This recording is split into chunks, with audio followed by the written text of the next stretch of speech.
Welcome back to the Hawkeye Garage. I am Joe. You guys have been asking me for updated information on the 470 check engine lights and installing issues, so in this video we're going to talk about it. It's still having issues. Stay tuned. Yes, that's right. I've done a plethora of videos leading up to this point. Real quickly, check engine lights for running rich, MAF. For a while it was dogging down and dying in traffic. That has been fixed. It has not done that. And since then I've replaced a ton of parts, probably a bunch that I didn't need to because it's still not fixed. We have a new fuel pump sending unit. I have blown out the fuel lines when they were disconnected from both ends, obviously. I have new spark plugs. I have a new fuel pressure regulator. I have a brand new Toyota from the dealership MAF sensor. I have gone through and checked my vacuum lines and connections. We'll talk about that more in a second. And yes, I'm still getting, well, let's take out my phone. P0172 system too rich. P0175 system too rich. Basically that is bank 1 and bank 2, both sides of the engine. Running too rich, and I'm still getting mass airflow circuit range performance. I don't know what that is really. This does have the secondary air pump bypass module installed on it by the previous owner. I've gone through and I've checked all those connections. I've checked grounds and cleaned those up. I didn't think that I had the EGR block-off plates installed on this because when I had taken it to my local shop to have the exhaust manifolds fixed, they said that they didn't have them on there, but I have a really good shop and it turns out they installed some block-off plates for me because they knew that I had that module on there, and they didn't even mention to me, they just did it. So I have those installed. Yeah, I don't know. I suppose the things that, other than like just weird random things that I could never possibly imagine that are going wrong with it, I could have fuel injectors that are leaking, but I'm getting both banks of the engine rich, which means I'd have to have at least one fuel injector on each side leaking down. Seems like a big coincidence that it'd be on both sides. I don't know. My exhaust doesn't smell overly like gasoline. All these Toyota engines, the exhaust smells awful. Toyota guys, you know that. This doesn't smell excessively fuel enriched, or I could have, there's 4 O2 sensors on this. I could have O2 sensors on both sides that are bad. Also seems highly coincidental that they would both be bad on both sides. There is also temperature sensors on the engine. If the temperature sensors are reading off, it will make the mix off. According to my, so I'm running the V-Peak OBD2 Bluetooth reader, and I run the, let's see, what is it? The OBD Fusion app on my iPhone, and I paid for the extended Toyota Lexus pack, so I have access to a lot more parameter stuff and more readings. All of my coolant or temperature, air temperature stuff is all reading normal, so I don't think it's that.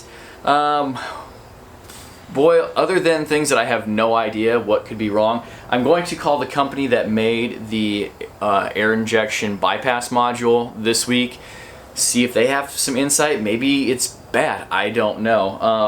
I'm actually messaging with someone who I would consider an expert on the GX Facebook page right now, and we're trying to figure out maybe what some of the issues could be.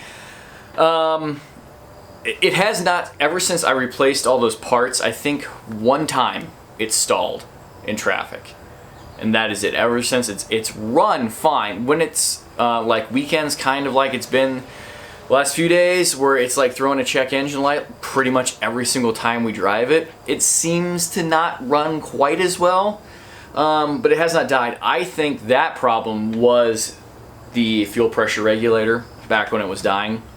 I really think that's what that problem was. So, yeah, you know, I'm gonna show you some fuel line or some vacuum lines because of some things that I got from viewers some information. Oh, I have a new gas cap too, new OEM gas cap. The weird thing is, like, we went on vacation a couple months ago after I had done all of this for a solid week, even over a week, before I made the last video on how this was running. No check engine lights and all, no pending lights, ran flawlessly.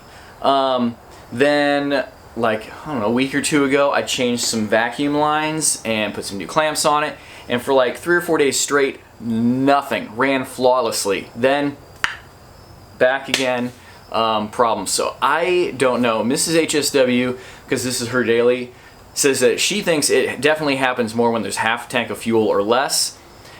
I think overall that's probably right. I don't know if that's just when we start to notice it, because that's when we were thinking it's doing it, because I noticed it like when we were really getting low. I seemed to think that's when it was coming on, and then she told me today she thinks it's anytime it's half a tank or less. I don't see how any of that could affect that. It's possible. I had the tank out and everything, all those lines off of it, but you know, I'm not getting any fuel smell outside of the car, like there's something not hooked up to the tank properly. I don't know. Let me show you a couple things on the engine, and then we'll close the video out. Alright, a while ago a viewer emailed me and said they were getting some really wacky codes, which eventually resulted in them replacing this line right here to the PCV valve. I had already done that before I talked to that person, just out of regular maintenance, and this line had definitely been replaced at some point. Now, I've got new clamps on it that are tighter now, but it had definitely been replaced. They told me what they had found was on the end down here, there was some hairline cracks starting to come up the line, and not even enough where it should affect anything, and they replaced that with a line, and their codes went away. So I had, let's see, this line right here. Let's see if we can focus in on it. I noticed when I had taken the intake off for some other stuff, I was getting a hairline crack also on this one. I don't even think it went past the barb where this all hooks in together, but last week I took that off, trimmed that back, reinstalled it. I've got new hoses. These hoses here, down here, I've sprayed all of this with like starting fluid to see if it would suck anything in. And technically, if you were having an air leak, a vacuum leak, you'd be getting fuel, or you'd be running lean, not rich, but at this point, who the heck knows? So I went ahead and replaced those new clamps, and again, a couple days, ran great, and then last couple days, check engine lights galore for all of those. So I don't know. I've checked, like there's air hoses, vacuum hoses down here. I've checked all of these. They are all in good condition. They're all clamped on well. Yeah, I just don't know. So yeah, it's frustrating. I don't like not knowing. Based on the readings that I was getting on my OBD2 reader, because it gives you like all of the possible available sensor readouts for like all of the Toyota stuff. So some of them like are not there, but you can still select it so it won't read. I tried my best to navigate through that. It looks like my O2 sensors are all reading like 0.7, 0.8 voltage, which is on the richer side, but it seems that they're functioning, that they're not bad, and that's what's, I'm not actually running rich, I just have bad O2 sensors. The temps from those O2 sensors for my catalytic converters seem to be within range, like 1100 degrees when it's running. Now, my long-term fuel trim, which should, in theory, be around 0, give or take. When I was driving it around the other night, it was negative 45. That's not even close to being good. Whatever, if you guys have some ideas, please leave them down below. Otherwise, I guess it's gonna have to go to a shop where they can hook up, like if they've got a big, like the actual big computer where they can read every single thing in real time and know what the heck they're looking at. I will have to do that. It's just obnoxious because for the most part it's running okay. I'm still getting like 14.5 mpgs based on the dash readout, which I've come to find out is pretty close. to accurate, even with the 33s.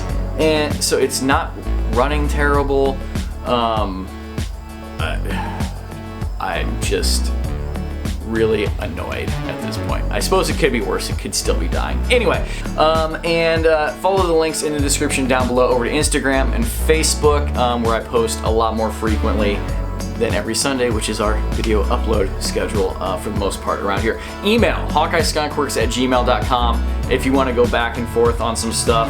If you guys are having issues that you think I can help with, I'm more than happy to give you my 2 cents. Anyway, until the next video drops, thank you for watching. Take care. Goodbye.